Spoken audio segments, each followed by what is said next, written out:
తెలంగాణలో SSC Hindi paper leak అయితే ఏం చేశారని కేంద్ర మంత్రి బండి సంజయ్ ప్రశ్నించారు. రాజస్థాన్లో గతంలో పేపర్ లీక్ అయితే ఆ సీఎం రాజీనామా చేశారా అని నిలదీశారు. కేటీఆర్ సిగ్గు లేకుండా ఇందిరా పార్కు దగ్గర ధర్నా చేశారని మండిపడ్డారు.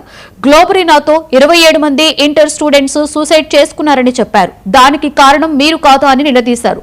ఢిల్లీ సీజేపీ నిరసనలో విద్యార్థుల ముసుగులో సంఘ విద్రోహ శక్తులు దాడులకు దిగాయని బండి సంజయ్ విమర్శించారు.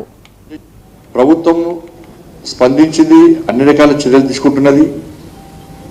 దాంతోపాటు విద్యార్థులకు విద్యా సంస్థలు నష్టపోకుండా ఉండాలనే ఉద్దేశంతో 40 days లోపల తిరిగి ఎగ్జామ్ నిర్వహించి ఫలితాలు పరిగణించి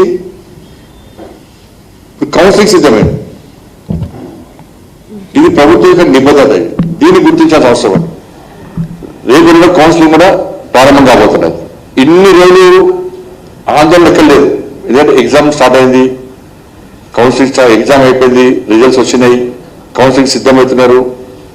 ఇన్ని రోజులు దేశవ్యాప్తంగా ఇక్కడ ఆందోళన సరే ఇబ్బంది కంపల్సరీ ఉంటుంది, బాధపడాల్సిందే, అందరూ కూడా బాధపడాల్సిందే వాస్తవం కూడా. కానీ అయినప్పుడు కూడా ఢిల్లీ కేంద్రంగా విద్యార్థులు ఆందోళన చేస్తున్నారు, దీక్ష చేస్తున్నారు. దానికి ప్రభుత్వం పర్మిషన్ ఇచ్చింది, పోలీస్ సెక్యూరిటీ ఇచ్చింది, అన్ని రకాల సహకరిస్తామని చెప్పినాం.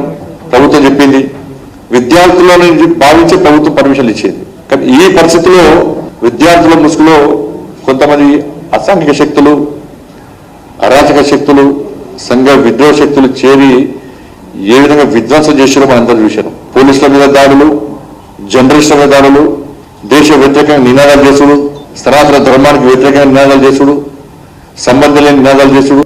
ప్రభుత్వం స్పందించింది, అన్ని రకాల